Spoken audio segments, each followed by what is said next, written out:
Hello, I'm Henry. And I'm Michelle. What did we do? We watched The 9 hours of original Planet of the 5 Apes movies. We're gonna talk about them. I would say we enjoyed them. Yeah, I had a good time.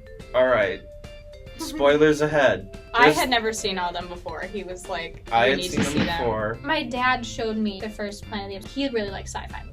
You know, he liked the original Star Trek. He loved Twilight Zone. He likes all that stuff. Cool, you know, but I remember bits and pieces because once again, I was like so little. And then since then, I've like watched other parts again when it's on TV. I was introduced to the franchise because my dad is a fan of them. We just decided to settle down and watch them. And last time I've seen them all, I didn't binge them all like this. I watched them consecutively over the course of 5 days. I was very pleasantly surprised. Planet of the Apes was written by Rod Serling, who is famous for the Twilight Zone. Twilight Zone came out quite a few years before Planet of the Apes. It's based off of a French book, I think. The original book has the same basic plot and premise, but it doesn't play at all the twists and turns, and a lot of the sort of themes of social hierarchy, religion, and the whole element of flight doesn't exist, isn't in the book. In the book, they're flying around in like biplanes. This is the 60s. The social rights movement had like just happened yesterday. Martin Luther King gave his speech and all. Cold War, Vietnam. The 70s was coming up. It was a great decade for science fiction.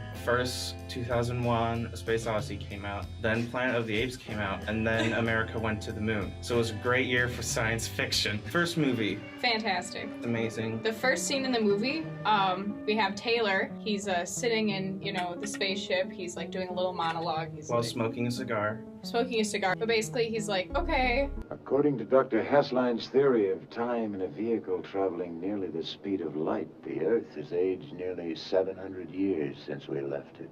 And that's the most factually accurate science in the entire series, I think. Okay. That's been like proven by scientists, like, no, that will happen. That's awesome. On the ship, he's accompanied by 3 other people. One of them's a woman, one of them's name is Landon, and the other guy... It starts with an S. His name starts with an S. I don't remember what it was. I just remember them calling his name. He was great, though. The black guy. He became a wonderful stuffed statue in a museum. Yes. He goes into hibernation. The hibernation pods look like coffins. When he goes into his hibernation pod, you notice that this specific character is laying with his hands like this. Taylor falls asleep with the crossed arms. But Landon is like, he's just kind of sleeping like normal. Was he? He was. I made note of that. And that's kind of interesting because Landon didn't die. He just got his like brain chopped up. And then they crash. Considering the Space Odyssey just like came out during that time, like that space landing versus the Planet of the Apes space landing might have been a little bit underwhelming, but it was still all good fun. The suspension of disbelief was a bit bigger in this movie than in 2001. That's very true. And so they land, and the first thing that happens is that the female character, who has spoken no dialogue and has done nothing but lay in a bed, immediately dead. It's like the same prosthetic as the wedding zombie scene from Beetlejuice. Tim Burton did the reboots. I wonder if he got inspiration from like that makeup. Very possible. Why does the woman die immediately? Why would Rod Serling write that into the script? That partially kind of makes them like fucked. Planet. Like you're already screwed. There's a moment where Taylor says, oh, we were planning on being Eve and 3 Adams. If you're gonna have a total of 4 people, the logical thing would be 2 males, 2 females. But no, we're gonna have 3 males, all the incest. I'm not sure. Let's go. We were never given the impression that they had the strongest relationship. That's true. We have no idea what that woman was doing on board. In theory, the symbolism of her dying is that she symbolizes the Earth. Yeah, and I definitely can see that. So they crash, and their ship immediately starts sinking. They have to escape, and so they climb out of their pod. In Sahara, Nevada. I think. I don't know. Some, like, desert. Probably, like, the somewhere Grand Canyon. in Nevada or America. It's a barren wasteland. First they go boating for a little bit. They get to shore. Plant a little American flag. And check out what their mothers packed in their Lunchable packages. Yes. They go wandering across the desert. I didn't see it. Yeah. I've heard rumors that there's a shot somewhere in there where you can see like a boat in the background. Yeah, and we were like looking pretty hard. Like, it's possible that whatever re-released Blu-ray version of the film that they edited is that out. Amazon They find dandelions that someone had planted in the ground on set. There's going to be more set, and so they keep going, and they find waterfall and more trees and stuff. They go swimming. They go swimming. And bathing, I guess. And bathing. Some creatures that have been following them take their clothes. What did they find? Did they find footprints or something? I don't know. I mean, I think they just kind of follow, like, There's the that great pattern. shot that has terrible timing. Oh my gosh. Okay.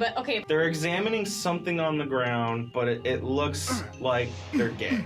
And the camera just lingers. Their clothing is torn up, and their damn it. Lunchables are smashed by the natives. They follow the natives into... Kind of like a field. It looks almost kind of like... Yeah. Like what you would see a now is farm like corn. field. There's Yeah. corn everywhere. And then there's a guy like up in a tree that's like giving the other natives like melons or something. Initially, they think that, all right, we've stumbled upon a very Primitive. unevolved planet. Yeah. There's and some sound from the trees. now the natives start running, And they start running. There's danger afoot. and then like some horses come up on like the other side. A bunch of apes are hunting humans. Mm-hmm. Thing. Yeah, Langdon's wounded, and then The black guy is shot in the back of the neck. Taylor is shot in the throat. yeah, which And is that like doesn't very kill people. him. He gets captured and he can't speak. You're seeing the apes do a lot of things to the humans. Mm-hmm. It's like poaching mixed with slavery. The funniest shot in it is after it's all done, the gorillas take a selfie. With Oh a my bunch god, of like dead trophy corn. hunting. Yes. And that like really sets up how these apes see the people. Taylor gets taken to A lab. with zoo bars, and in the lab he's getting hosed down. And this is where we meet Zira, Ugh, one Zira. of the best characters. She's like a psychologist, animal psychologist. Mm-hmm. That Bright Eyes is remarkable. He keeps trying to form words. You know what they say, human see, human do. The makeup effects on the monkeys they don't look like real monkeys, but they look like monkeys.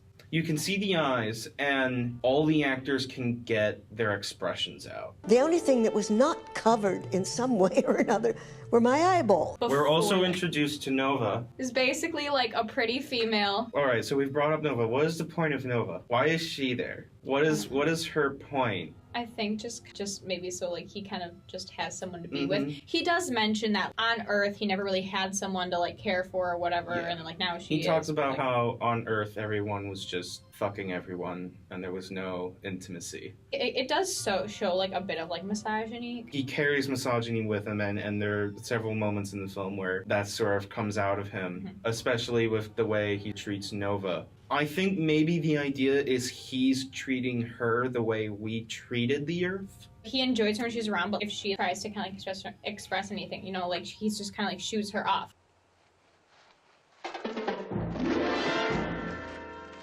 Like it's like only like Yeah. wants her when she's Mhm. like useful. They don't like, have chemistry. substance in their relationship. I don't know why she's attached to him. Taylor can't talk, but he knows how to write. After much trial and error of getting beaten up, eventually he gets a hold of her little notepad, and he writes down, "My name is Taylor." Zira, she's like, oh my god. She this takes him specimen. home with her husband Cornelius, played by Roddy McDowall. Yep. Taylor's writing down all sorts of things on notes, communicating with Basically, them. like saying, like, I'm from outer space. It sounds and is insane to Zira and Cornelius. At the same time, they can't deny what's in front of them. Yeah. Like, and Zira is more on, like, the believing side. And Cornelius has this theory that, like, maybe Taylor is somehow a missing link. He thinks apes evolved from humans. It's a wonderful sort of commentary and statement on evolution. Because he's making all this fuss, Dr. Zaius, He's an orangutan. he's someone who knows more than he lets people on to believe. The hierarchy is gorillas are military, chimpanzees are science. And they're pacifists. Orangutans are people of the church. If you put, like, any scientific fact contradicts with their religion, they're like, Perverted scientists who advance an insidious theory called evolution. Dr. Zaius orders for Taylor to get lobotomized. yes. And so Taylor runs. He's like, "Fuck that." He escapes and he starts running through the town. We see a little bit more of Ape City, which is made out of clay. We get a nice little look at a museum. Where, his friend is stuffed. There's something very frightening about that image. Most of the stuffed humans in that scene, I'm pretty sure, are just like plasticine statues of some sort, but there's one shot where I think they just had actors do like the mannequin challenge. All the humans in that scene, they're all in the position in some sort of act of violence. But it's never like a man like attacking an ape. They don't want to make people believe that apes could be superior to them. A lot of racist content back in the day, African Americans could only be villains, but they couldn't be villains that were more capable than the heroes. He runs through a museum. He runs through a church where I'm pretty sure there was a funeral going on. And in the background, there's a statue they're talking about, basically like their ape god, which they said, oh, he created, you know, ape in his image. He gets attacked by an angry mob, which is more sort of... Yeah, like they're almost like stoning him, but they're like with almost fruits and stoning stuff. him. He's captured, and then he finally lets out. Take your stinking paws off me, you damn dirty ape!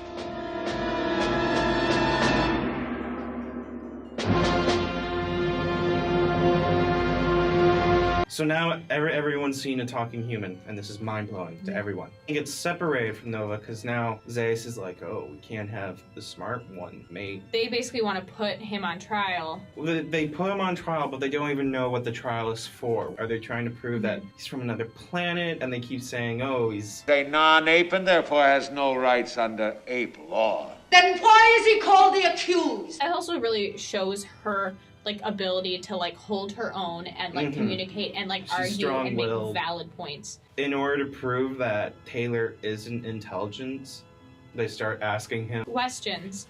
Why do men have no souls?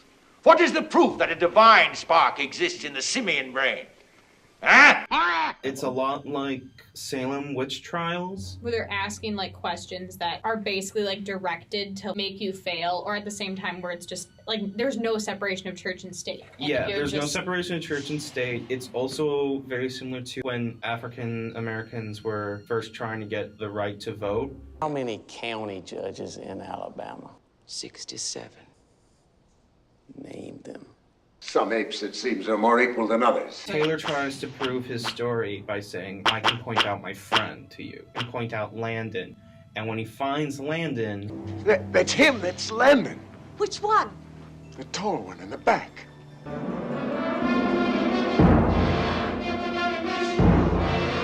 Oh, they cut him.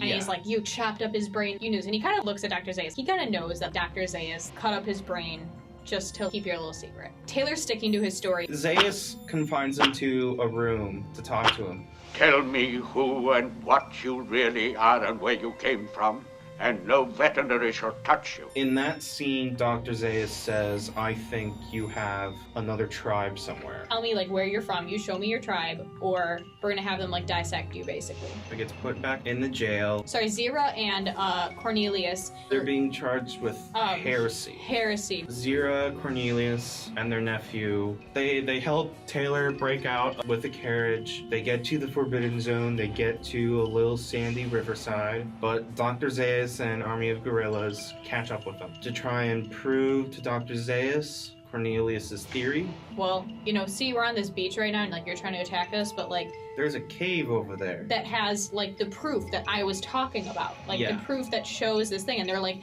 you can't arrest us if like you're a man of science. If they go in and show Cornelius says, look at the layers in the ground. you know, there's glasses, false teeth. The oldest layers and more advanced species, which appears to be man. Dr. Zaius is still like, this is bullshit. Like this could just be like an old like ape house. There's like a doll, and then they're like, oh, but you know, like my daughter, you know, plays with human dolls, which I guess would kind of be the equivalent of like, you know, someone playing with like a stuffed animal. Nova picks up the doll and squeezes it, and it lets out a noise. Why would an ape make a human doll that can speak? That's basically the undeniable proof. They get out of the cave, and they make some sort of deal where Taylor says, all right, I'm just gonna go now.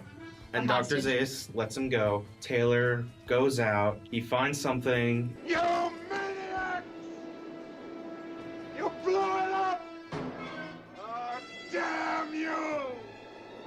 God damn you all to hell!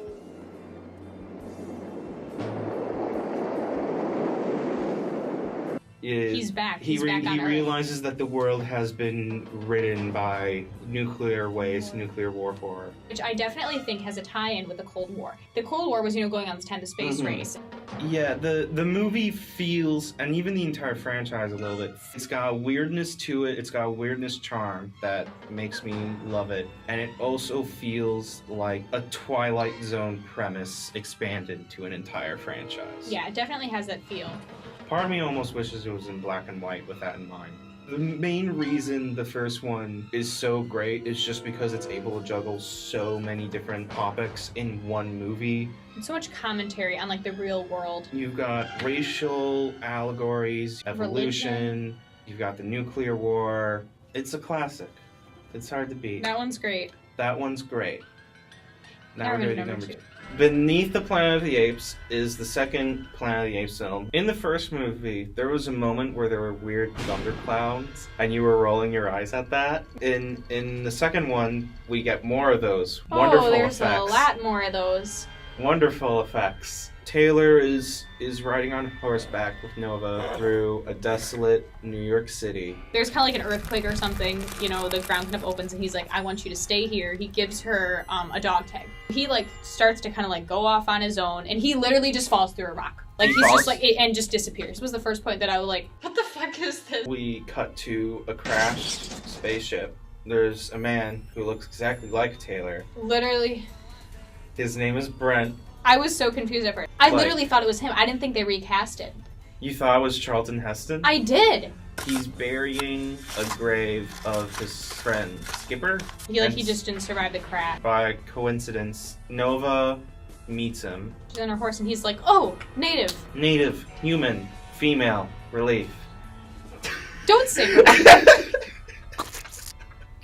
Part of me was like, she's gonna be like, Taylor? She probably thought it was Taylor too. He goes up to her and is like, hi, do you speak? I have dog And she's just looking at him. He says, do you know who Taylor is? Taylor. And then she has a flashback to when Taylor named her. I've kind of done pre-child studies a little bit. If you're trying to teach someone how to speak or have a name, V is one of the last consonants or that children can pronounce. Nova decides to take Brent to Gorilla City. God, it's a city of apes. He witnesses the gorillas and orangutans having some sort of meeting. The only good human is a dead human! The only good bug is a dead bug. They're planning on going into the Forbidden Zone because they have suspicions that there's some sort of human tribe in the Forbidden Zone. And they want to go kill them. And it's also kind of like Western expansion. This therefore, our holy duty, does not appear upon it to enter it, to put the marks of our guns and our wheels and our flags upon it. They're afraid and they're we're gonna kill this, but they're also passing it off as, oh, we're gonna grow. And all the while this is happening, Zaius is sort of, it doesn't feel like he wants to do this. He's being overpowered by the sort of fury of the gorillas. And there's this lead gorilla that has a really horrible hat. It's a little bit of a Vietnam imagery, or at least from the home front, where there's a scene where there's a bunch of protesting chimpanzees who just want peace. The gorillas just arrest them all and sort of walk over their signs. They stop themselves because they were gonna just mow them down. And you said that was something that happened in China? Yeah, so there are these college students, they were all protesting against their government in Tiananmen Square, I think that's how you pronounce it. Basically, Chinese government killed everybody. They rolled over them with tanks. But it's interesting because the Chinese government has really hidden this. If you switch to the Chinese search engine and you look up the day of the Tiananmen Square massacre, it just says it was a normal day. I definitely think it's kind of a parallel. Brent pretends to be another slave human, and then he escapes. He goes into a tunnel where he finds the old New York subway station. That's how he figures out he's on the same planet. He definitely has a less extreme reaction than Taylor did. They continue down the subway. They walk through a city of map paintings. They find a church underground. They drink from a magic fountain. Brent starts to have a headache. He becomes domestically abusive. He feels weird because he's getting psychically attacked by someone. He goes into the church to run away from the domestic abuse. In the church, he finds someone in a white robe and a nightcap. It's like an uncircumcised penis. He's playing like an organ. There's a giant golden nuclear Nuclear bomb with Alpha and Omega on it. Wow, you guys worship an unexploded nuclear bomb? Yeah, but nobody's that observant. It's mainly a Christmas and Easter thing. He communicates psychically to Brent, and they have a talk. They bring Brent onto psychic trial. They consider vocal speech to be a primitive form of communication. And every society thinks it's the most advanced society. Ape City thinks it's the most advanced.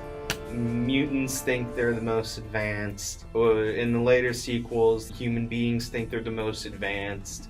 And they don't want to be primitive. It's hubris. Do we find out that they can also kind of do this like mind control thing? They don't cause pain, they just cause the illusion of pain. It's straight out of Star Trek. While the apes are kind of getting closer, they do put up all these like illusions. Apes that are like on fire. They fake like a giant statue of like their god that's like on fire, and the apes are like freaking out. They're like, what is this? But then it goes away. So they kind of just continue. I think we're getting ahead of ourselves. Before any of that happens, we see the choir. You have a choir of psychics singing to a giant golden nuclear bomb, and they rip their faces off. I reveal my inmost self unto my God. Unto my God.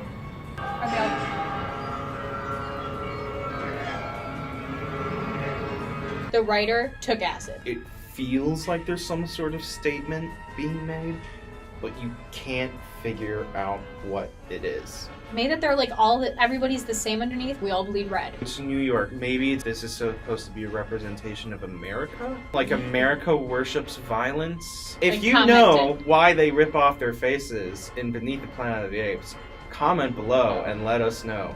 You will win no prizes. After that, they get put in a cage. They get forced to fight. Brent is wounded. They end up killing a guard. So the jail cell they're in has like these really big like spikes. Trap him in between like the cell door and the cell wall. He in gets Matilda when it's Swiss like cheesed. At this point, the gorillas start raiding the psychic city. And I guess because there's too many gorillas, they can't psychically connect with them. There's this little control panel that it's like looks crystals kind it of. looks like the control panel in the Superman movie. Nova dies. Brent and Taylor run in and they start shooting gorillas. Brent is shot up, Taylor's wounded. I thought it was the other way around. I thought Taylor fell. One of the people who looks like blonde Charlton guys. Heston in the movie Beneath the Planet of the Apes sets off the bomb. Bloody bastard. We get a very Twilight Zone style ending.